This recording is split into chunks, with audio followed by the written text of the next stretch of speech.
ಇವತ್ತು ನನ್ನ ಧನುರ್ಮಾಸದ 9ನೇ ದಿನ, ಅಂದರೆ ಕೊನೆಯ ದಿನ. ಬೆಳಗ್ಗೆ 4 ಗಂಟೆಗೆ ಎದ್ದು ಮನೆಯೆಲ್ಲ ಕ್ಲೀನ್ ಮಾಡಿಕೊಂಡು ಸ್ನಾನ ಮಾಡಿ ಪ್ರಸಾದನೂ ಕೂಡ ರೆಡಿ ಮಾಡ್ಕೊತಿದ್ದೀನಿ. ನೆಕ್ಸ್ಟು ಪೂಜೆ ಮಾಡಿಸೋದಕ್ಕೆ ಅಂತ ತಟ್ಟೆಗೆ ತೆಂಗಿನಕಾಯಿ, ಬಾಳೆಹಣ್ಣು, ಊದಿನ ಕಡ್ಡಿ, ಕರ್ಪೂರ ಮತ್ತು ಹೂವು ಎಲ್ಲ ಇಟ್ಕೊಂಡು ದೇವಸ್ಥಾನದ ಹತ್ರ ಬಂದ್ವಿ. ಕಟ್ಟೆಗೆ ಅರಿಶಿನ ಕುಂಕುಮ ಇಟ್ಟು ಹೂವು ಹಾಕಿ ಎಳ್ಳು ಬತ್ತಿನ ಹಚ್ಚಿ ಪೂಜೆ ಮಾಡಿಕೊಂಡು ಪ್ರದಕ್ಷಿಣೆ ಕೂಡ ಹಾಕ್ಕೊತಿದ್ದೀನಿ.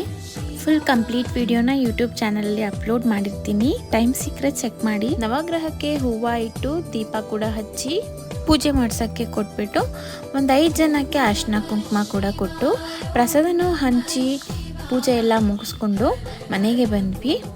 ಹೋಗಲೇ ಆಚೆ ಎಲ್ಲ ತೊಳ್ಬಿಟ್ಟು ಹೋಗಿದ್ರಿಂದ ಬಂದು ನೆಕ್ಸ್ಟು ಹೊಸ್ಲಿಗೆ ಅರಿಶಿನ ಕುಂಕುಮ ಇಟ್ಟು ರಂಗೋಲಿ ಕೂಡ ಹಾಕ್ಕೊಂಡು ಪೂಜೆನೂ ಮುಗಿಸ್ಕೊಂಡೆ. ಕೊನೆಗೂ ನನ್ನ ಧನುರ್ಮಾಸದ 9 ದಿನಗಳ ವ್ರತ ಕಂಪ್ಲೀಟ್ ಮಾಡಿದ್ದೀನಿ. ವಿಡಿಯೋ ಇಷ್ಟ ಆದರೆ ಲೈಕ್ ಮಾಡಿ.